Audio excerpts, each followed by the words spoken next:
This course is, regardless of religious background, it's going to be it's going to be challenging. And one of the things that I have to warn students about and get ignored in this warning almost every semester by at least a few people. One of the things I have to warn everybody about at the beginning of the semester is that if you've had a deep history in the church, you've been going to church for a long time, studying the Bible in church for a long time, you really do still need to study for this class. Every semester, I have students that have been in church for a long time, and I think that their long time in church gives them enough kind of background knowledge of Old Testament or New Testament that they can just kind of skip doing a lot of studying or reading for this class, and I think that they can coast through on that background knowledge. But you can't. I can guarantee that there's not more than one person per semester that has been to a church that does biblical studies in a way that do the church Christian education program in a way that would prepare them for taking my tests, taking the tests that are common in this class. And it's not just me, it's all of the instructors for this class. They all of them that I've spoken to have this issue, have this problem. People with a long history in the church and who go to church regularly feel like they know the Bible well enough that they think they can get through this class without doing a whole lot of studying, and then the first test comes and they bomb it because they don't know the Old Testament or the New Testament in the way they thought they did, or in the way that we're studying in this class. And part of the reason for that is, I've already told you that I'm a pastor, and so part of the reason for that is in church, the pastor or the Sunday school teachers or whatever teacher that you have, and all those various contexts that you learn the Bible in church, you're doing it, you're studying very different pieces, you're studying the scripture in a different way and for a different purpose. The way that you're studying scripture in church is that you're studying little moments or little episodes here and there. Very few churches or very few Christian education programs try to give you a big sweep of scripture or a big picture of scripture rather than small little vignettes. And so what I mean by that is that most Sundays, for example, when I'm preparing a sermon, my sermon is probably going to select a relatively short section of scripture, say 6 to 8 verses. That's usually a pretty good bite-sized chunk of scripture. And then I'm going to expand on that scripture, explain its context, its background, and how we should apply it, what we should understand from it about who God is and how we're supposed to live, how we should respond to it. I'm going to spend about 20 minutes explaining those 6 to 8 verses, which is the equivalent of about 6 to 8 sentences of scripture. And that's going to be what you get for the sermon. And then in Sunday school, it'll probably be a little bit longer section of scripture, maybe 10 to 12 to 15 verses. And you'll spend 45 minutes discussing that and various aspects of it with the class. But again, it's going to be a relatively short section of scripture. And next week when you come back, the next sermon that I preach, the text that I choose, that I preach from, may not be directly related to the text that I chose last time. Maybe from a totally different book or from a different part of the Bible, totally different subjects and themes. And so you end up getting all these various short chunks of scripture, and you get to understand those short chunks relatively well, but you don't see how they fit together. And you also don't typically explore them as a kind of academic discipline. And so you don't think of them in terms of, like, for example, what genre of literature they're coming from. Whether it's a narrative, a story that's being told, or whether it's a poem or a psalm, or whether it is a theological teaching, it's a piece of theology, or whether it's instructions for church, or so on. The various genres don't really affect, or you don't discuss them explicitly as much in church. And so you don't look at the big sweeps of scripture, the big sweeping portions of scripture, and you don't typically look at some of the kind of literary and cultural background stuff and look at it as an academic discipline. And also the reason that you're reading it and the way that you study it in church is for spiritual and devotional purposes. How do we love God more? How do we love our neighbors more? How do we apply and use this text in our daily life? That's what we're looking for mostly when we read in church. And we're going to be looking differently. Ultimately, as a pastor, I really hope that you go on from what we learn in this class and apply it devotionally and spiritually, that it does deepen your love for God and your willingness to follow and obey and do things that the Scripture says. But that's not ultimately what we're doing in this class. We are looking to see what the content of the Old Testament is and what it meant in its original context. From there, you can go on to application. I really hope you do. The devotional use, I really hope you do. But that's not what we're covering in this class. And so because of those differences in the purpose and the way that we study, most people coming to this class, even with deep religious history, deep church background, lots of times going to Bible study in church and all that, still don't get a good grasp of the text as we're going to be studying it and looking at it. And so they come feeling very confident, very ready, and they come to the first exam and it goes poorly. So, I've given this warning to you now.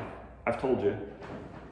It's up to you whether you want to, be a statistic and be one of those, the one that it is for this semester that ignores the warning and doesn't study, or whether you want to study and prepare. Honestly, the people that have the least church background in this class and are willing to do the studying, they're usually the ones that do the best in the class. People that come with a long church history get overconfident and end up doing poorly. So if you have very little church history, that doesn't strike me interested here. In fact, it may help you because you come knowing that you don't know. So that's your warning, but then also an encouragement. The Old Testament is incredibly rich. It has some of the best stories in the world, and there are moments in the text that are just beautiful and heartbreaking, wrenching.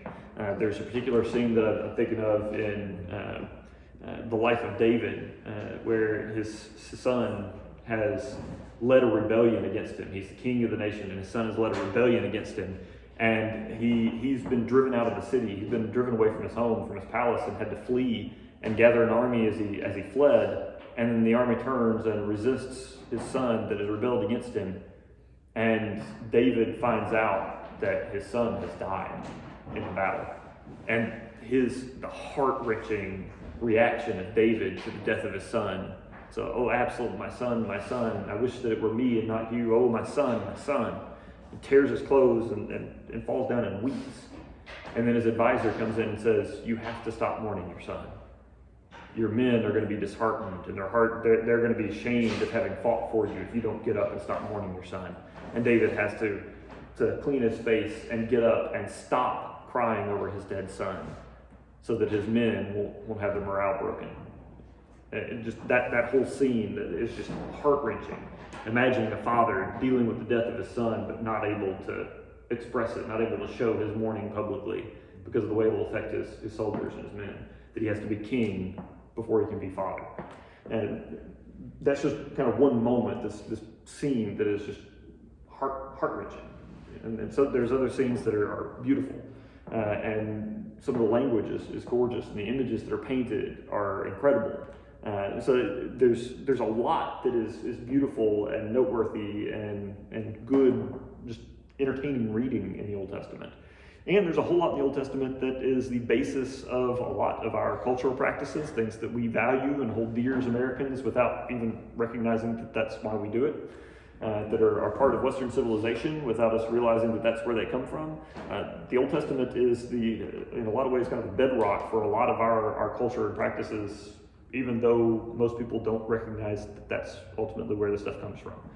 And so it's rich, even if you're not a Christian or a Jewish person, you're not a believer, even if you don't see the Old Testament as sacred scripture, the Old Testament is incredibly rich for us just as members of Western civilization. So there's a lot of reason to read and to study the Old Testament, and there's no reason for it to be boring unless you aren't really paying much attention and kind of just coasting through. Basically, Old Testament is going to be whatever you let it be, and you will get out of it whatever effort you put into it. You will get from it whatever you're willing to put into it, effort-wise. So the warning: don't get overconfident because you have some kind of background knowledge with the Old Testament. You still need to study and prepare. But encouragement: there's a lot here that's worth studying, that is fun and enjoyable to read and to study, and will affect you if you let it. So that's kind of intro stuff. Also, or one more kind of note, we're going to be moving very quickly. I think I counted up, there are 43 sessions to this class this semester. We're going to, assuming that we have no snow days or other kind of cancellations for various reasons, we have 43 class sessions during this semester, and there are 39 books of the Old Testament. That means that we got to average just barely under a book a day, book a session. And we're going to have to take at least 6 to 8 sessions for the book of Genesis by itself, because there's so much that happens in Genesis that has to be covered to understand the rest of the Old Testament. And so we're going to be flying through some of this stuff. It's going to be a lot of material, a lot of information that we cover very quickly. So just know that it's going to go quick. So be prepared. We're going to be moving. Any questions about that? I mean, there wasn't really, other than the warning and encouragement, and watch out for the high-speed race that we're going to be taking. You said we're going to do like 5 books at a time? 5 books a day? No, that our, because we have 43 class sessions and 39 books of the Old Testament to cover, we're going to be having to, on average, cover just barely under 1 book per session. But we also are going to have to take more than 1 session for several of the books, which means that, especially later on in the semester, we're going to be covering 2 or 3 books in a single session. And so there's going to be times where we're flying. We're going through real quick. So yeah, be prepared for that. Let's start looking at the syllabus. It's 1 page front and back, and if you guys aren't familiar with the syllabus, for pretty much every class, this is kind of the guiding document. It's kind of an agreement between me and you about what this class is going to be like, how I'm going to be grading you, what the standards are and policies are for you. And so this is a very important document to get to know, not only for this class, but for every class. So each class is going to have a syllabus, and each syllabus is going to explain what the guidelines and policies and standards are for that class. And honestly, if you have an instructor or professor that deviates too much from their policies in their syllabus, you can actually go and bring it up with the dean, and you can get things changed or grades overturned or changed because of stuff. So this is a very important document, and you need to get to know it for each of your classes. Every class that you're taking has one. This one is just a front and back, and it explains what are the goals and what are the standards for this class, what policies, how are you going to be graded, all that kind of stuff, and so get to know it. In fact, that would be your first reading assignment for Wednesday, is going to be to read the syllabus, and then there will be a quiz that I post on Google Classroom for a grade for that, to make sure that you have read and you know the content of your syllabus. And honestly, it's a 1 page front and back document, and it's going to be a short quiz over this document. It's probably going to be the easiest grade you get all semester. So, don't miss that. But on the front page, first page of the syllabus, you see there are different sections broken down by Roman numerals, 1, 2, 3, 4, and so on, the I, 2 I's, 3 I's, so on. So that's how I'm going to refer to it as I'm moving through, so you can follow along, keep up with me. And if you were in my New Testament class in the fall, this is going to be very similar. There's a couple of things that are different because I'm experimenting with a couple of different things this semester, but for the most part, it's going to look real familiar. Under the first section, the name and description of the class, this is Religion 111, Understanding the Old Testament. It's our Old Testament survey course, and this is the Monday, Wednesday, Friday, 1 o'clock, section 5. If you're supposed to be here for that, then you're in the right place.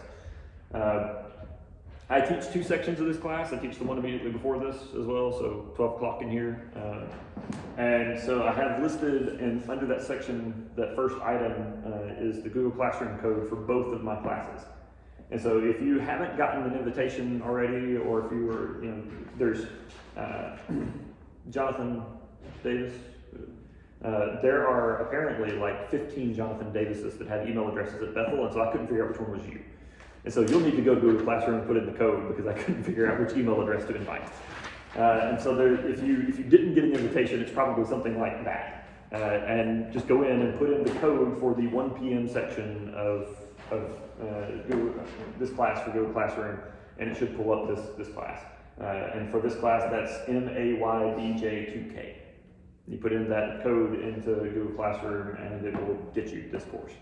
One caveat with that, if you haven't had this experience with other classes yet, if you have a personal Gmail address other than your Bethel email address, Bethel Gmail address, and you try to log in using your personal Gmail address, it won't work. You won't be able to log in, you won't be able to connect, or it will just start doing weird things, and it won't work. And so you need to be logged in, you need to be connected with your Bethel email address specifically in order to get connected to this Google Classroom.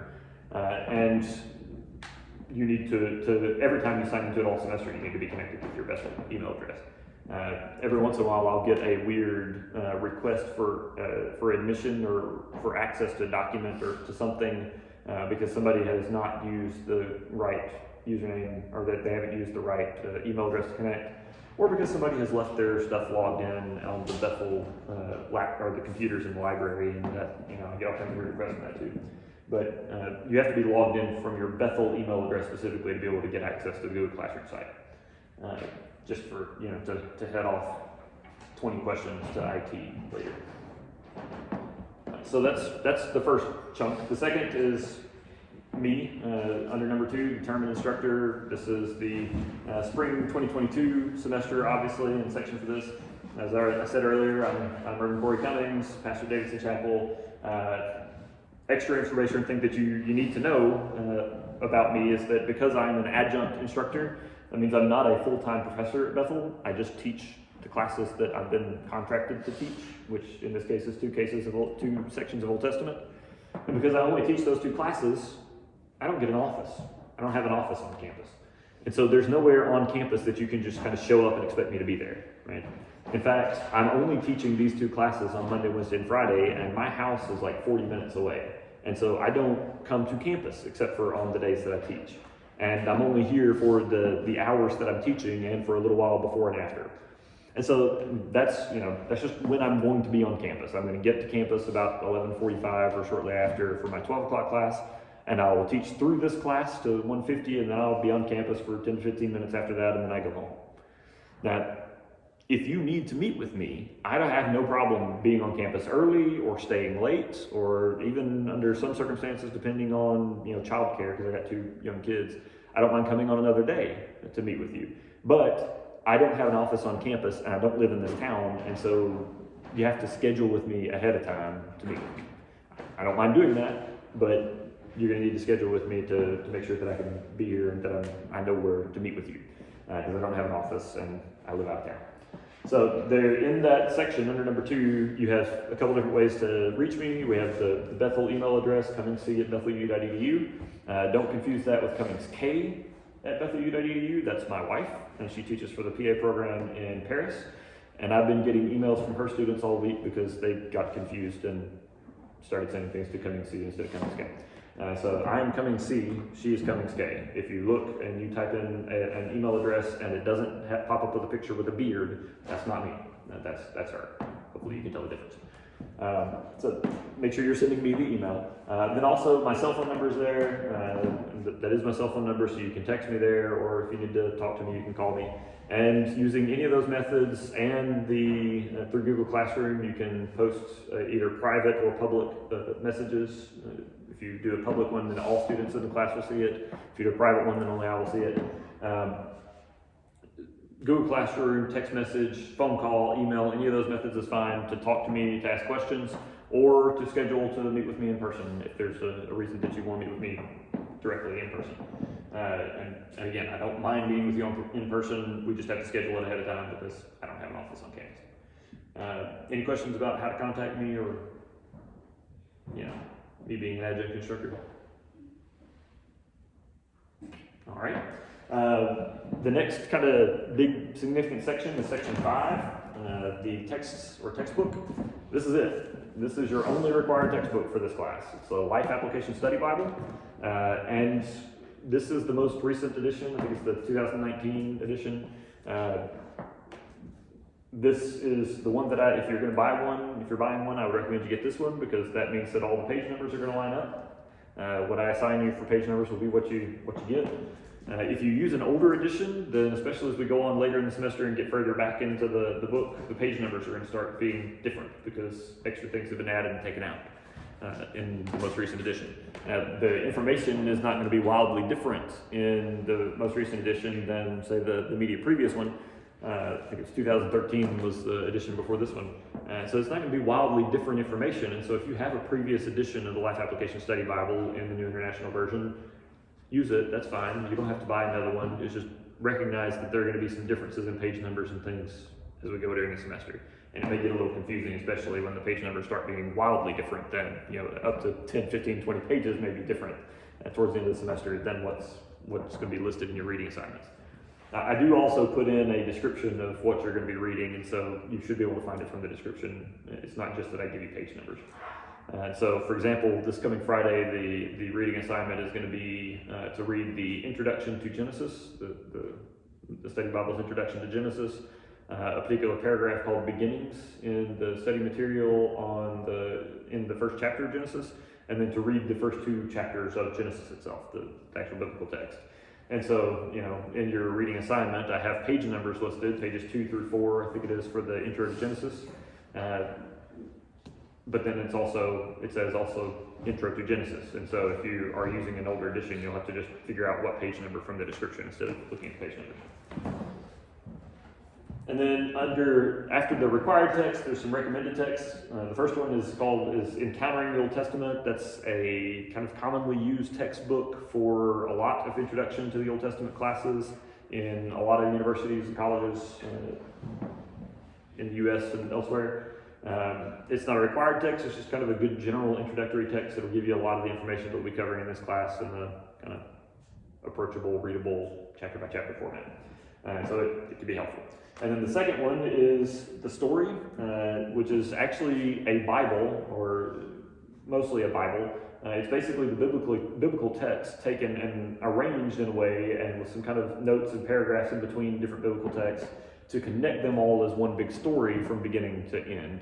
And since the way that we're going to be tackling or studying the Old Testament in this course is going to be kind of to show the big narrative structure, the big sweep of the Old Testament, to get the big story in mind, that the story book can help. That the story can be helpful in seeing that big sweep and as a way to read the text itself. Again, not a required text, it's just recommended. And then there's several things in 3 through 9 that are either describing course goals, the things that we're going to be studying and learning during the semester, or that tell you to refer to Google Classroom, basically, for more information. And then in section 10, I want to make this, it's down towards the bottom of the first page, I want to make this clear. Section 10 is full of book references for things that I studied, at least the selection of the things that I studied in order to prepare this class. They are not required for you to buy them. I had some students get confused about that during my first couple of semesters, and they bought all the books, which, more power to you. I'd love for you to read them all. They're great, very helpful, but that's some money. I mean, there's a couple $100 worth of books here, and that's in addition to whatever you're buying for every other class. And so you don't have to buy these. These are not required readings. It's just there so that you know what I have studied in order to prepare for this class. Okay, so you don't have to buy those, but they're there so that you know what I've been reading to prepare. Any questions about the textbook? What you're required to get and not, or what you need to have to study? Let's flip over to the back page then, and this is where we're going to be spending most of the time digging in. This is the policies under 12, section 12 and section 13. We've got the policies for the course, and then how the grading scale, how you're going to be graded. So here is your breakdown for the percentages for your final grade. If you're in the class last semester, if you were in New Testament last semester with me, then you recognize there's a little difference here. I have been doing it 15% for attendance, 15% for reading quizzes, and then 15% each for the 3 exams. I'm going to be doing something a little different for the reading, and we're going to be kind of experimenting this semester, and so I'm cutting down the percentage on that in case it goes poorly, so it won't affect this much, and then giving a little bump to attendance to make that a little easier. But 20% of your final grade will be based on attendance, and that's, I'll take roll every day when we come in, and you show up, you get credit. If you don't, you don't. And we'll talk in a minute about excused absences and how that works, but basically, this is just were you here or not? Did you come to class or not? Today I called the roll so that I could get a name to a face and make sure that I'm calling you by the correct name. For the rest of the semester, if you look just outside in the hallway between these the 2 doors into the chapel, there's a table out there.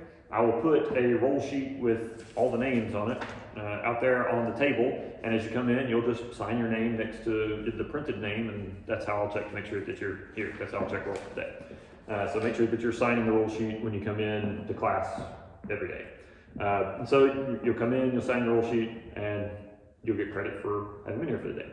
20% of your final grade will be based on attendance, and that's 20% of your final grade will be based on attendance, and then 20% each for the 3 exams. I'm going to be doing something a little different for the reading, and If you are absent, then of course you'll be counted absent. But if you have an excused absence, if you have an excuse for being absent, then we have an option for excused absences. Now, the thing with excused absences is that there are only a few things that actually count for an excused absence. You writing me and saying, I don't feel well today, I'm not coming, is, well, I'll say, okay, I'm sorry that you feel bad, but I'm not giving you an excused absence. I'll be sympathetic, but I'm not giving you an excused absence for the day. The university has certain things that are excused absences, that count for excused absence. One of those is sickness or illness, but you have to have a note. You have to have some kind of documentation for that illness. And so if you get the flu and you go to the doctor, you can get a note, and that will tell me that you can give me a copy of that note, and it'll show what days you were sick, how many days you need to be out, and that will count as documentation. If you get exposed to COVID, you have to quarantine, then talk to Dean Loudon, Sandy Loudon's office, and they will mark the date of your quarantine. You're supposed to do that anyway as part of the quarantine procedure, and they will automatically send me an email to let me know, let all of your professors know that you are under quarantine and to excuse you for those days that you've missed. That's just automatic. So if you get exposed to COVID or you test positive for COVID, make sure that you let the dean's office know so that they can send that email and make sure that you get excused from classes.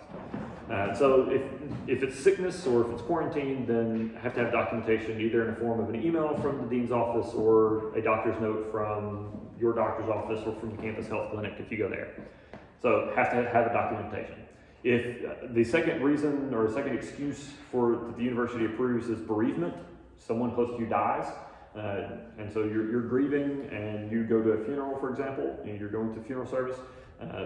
For that, I still need documentation, but the documentation can be either a note from the funeral home or you can take a picture on your phone of the obituary for the person that died or of the bulletin for the funeral and send that to me, or you can bring a picture or bring a copy of the funeral bulletin and I'll look at that. But even for bereavement, you still have to have documentation, so something has to be brought in or sent to me.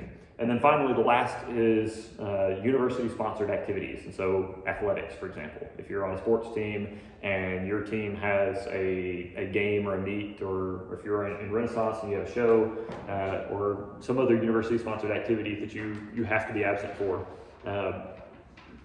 that is an excused absence. And the good news for you is that documentation is kind of automatic for that one, because all of the professors or all of the sponsors for those organizations, the coaches and so on, have to send out an email to let professors know that you're going to be out. Now, the downside for that is every instructor or every professor gets every email for every sports team. And do y'all realize how many different athletic sports teams, Renaissance, all those different organizations, how many there are on campus? I mean, Bethel has a truly impressive number of sports and athletics activities, and all of those different teams all send emails for their students when they're absent. And I have 2 different classes, and when they're both full, then I have a total of 60 students. That's 60 different names for me to check against 20 different lists that are coming in every week. That ain't happening. I don't have that many hours in a day, even if I wasn't a full-time pastor and dad outside of Bethel. And so the only way for me to know, or for me to keep up with when you're absent for a sports team or something like that, the only way for me to know is if you email me and tell me you're going to be absent on this date and look for your name in one of the excuse rolls. Because I don't have time to check 60 names against 20 lists every week. And so that's, if you want to get the excused absence for a university-sponsored activity, make sure you send me an email and say, hey, I'm going to be out on this day for football, for basketball, for shooting sports, for esports, if you're on the esports team, whatever the course is or whatever the team or the activity is, send me an email and say, make sure to look for your name for that activity. Right? Is that pretty clear for attendance? All excused absences require documentation, and if it's going to be the university-sponsored activity, make sure to send me an email to look for your name on one of those lists. The way that excused absences work is, I'm going to strip down, and we're going to go with, say, 5. We're going to pretend there's only 5 days that we're meeting all semester for this example. And let's say that you are for these 5 days, you are present for 2 of them and absent for 3 of them. That means that you've been here for 2 days out of 5, which is 40%. And so you get 40% credit, 40% grade for your attendance score. That's not good. Don't do that, right? That's like 8% instead of 20%. And so like 12% knocked off of your top of your grade. You can no longer make an A in this class because you only showed up twice out of 5. Don't have that poor of an attendance. It's bad for you. And you will also not do well on tests because you won't pay for the lectures.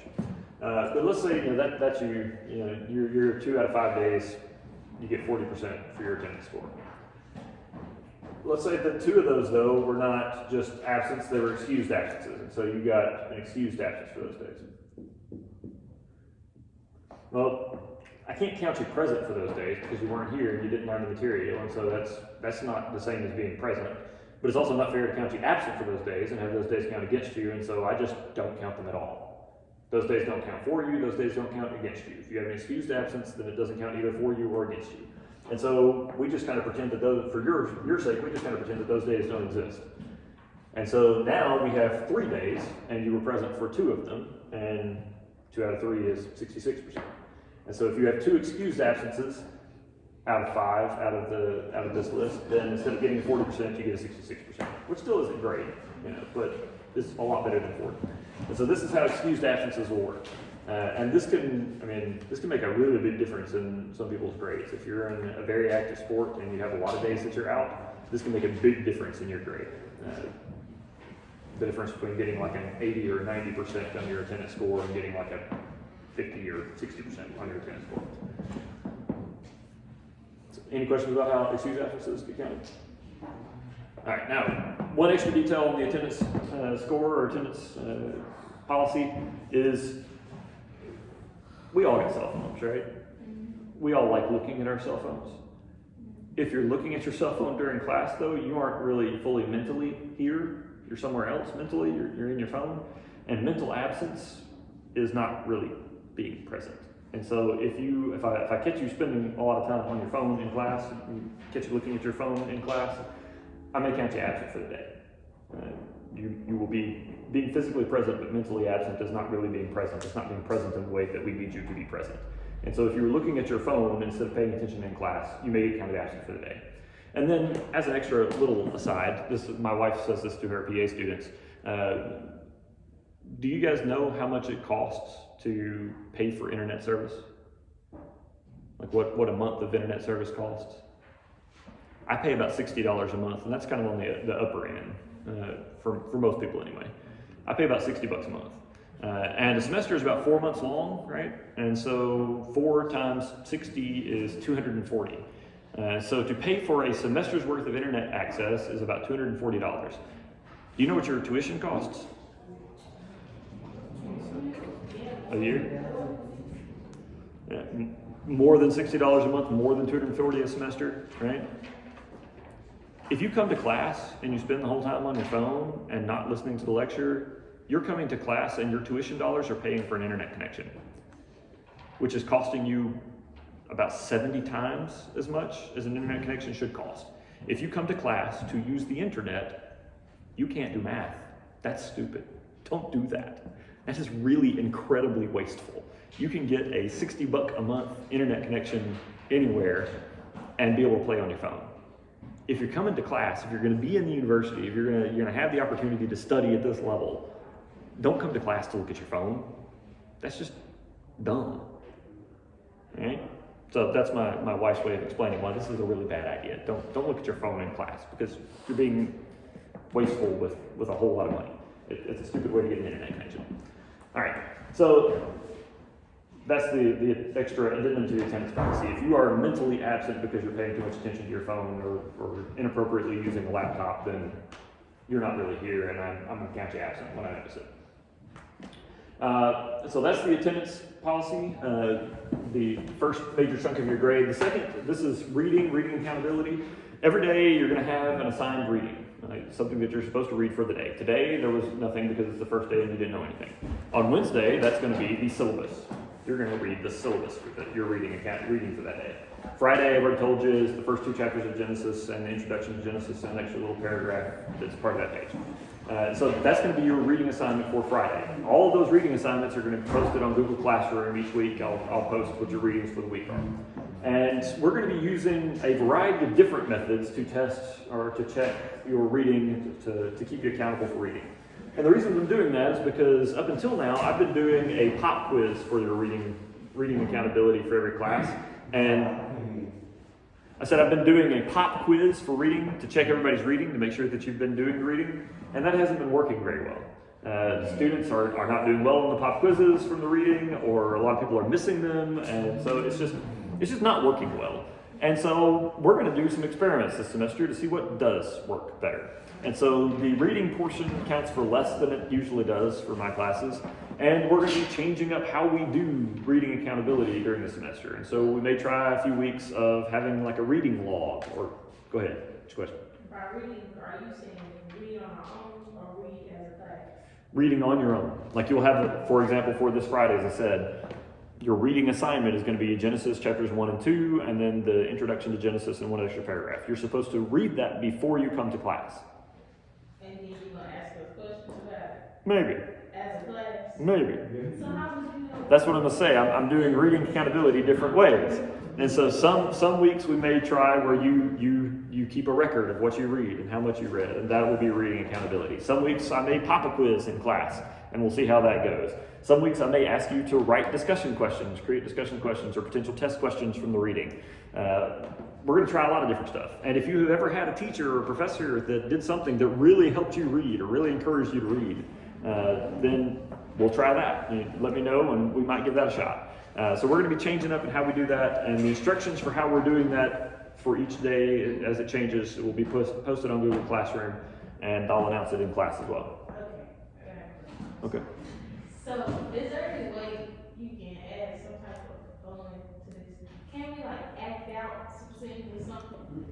We'll try different things. I would love it to be fun.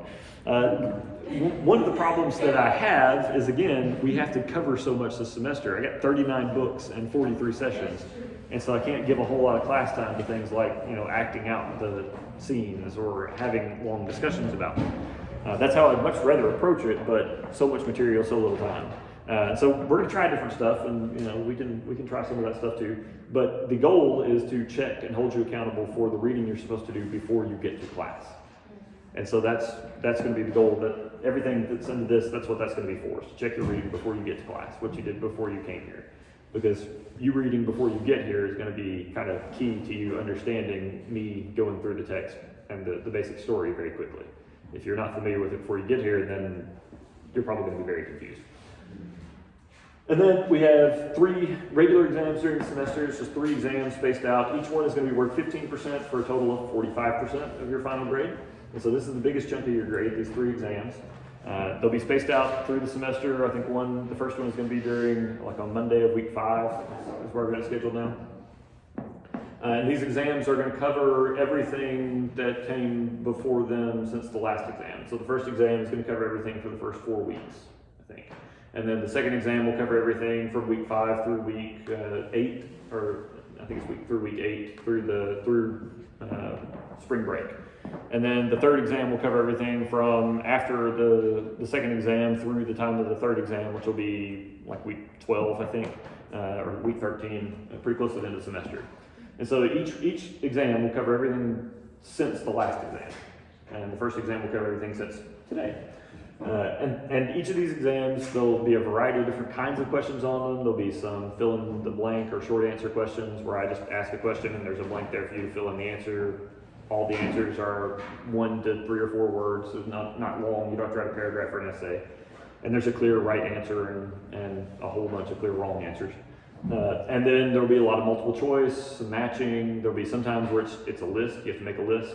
So, for example, on the first exam, there will probably be a question asking you to list the names of the 12 or the sons of Jacob, the sons of Israel, because those become the 12 tribes of Israel. And so it's important that you know them. And then on the second exam, there will be a question asking you to list out the 10 commandments. It's one of the basic documents for Western civilization. I want you to know the 10 commandments. And so those are questions that'll be there. And then there'll be some listing questions too, where you have to list out or match, connect between different names and the things that they did, describe them, and so on. The exams have a day. They're scheduled for a day, and you have to be here on that day to take that exam.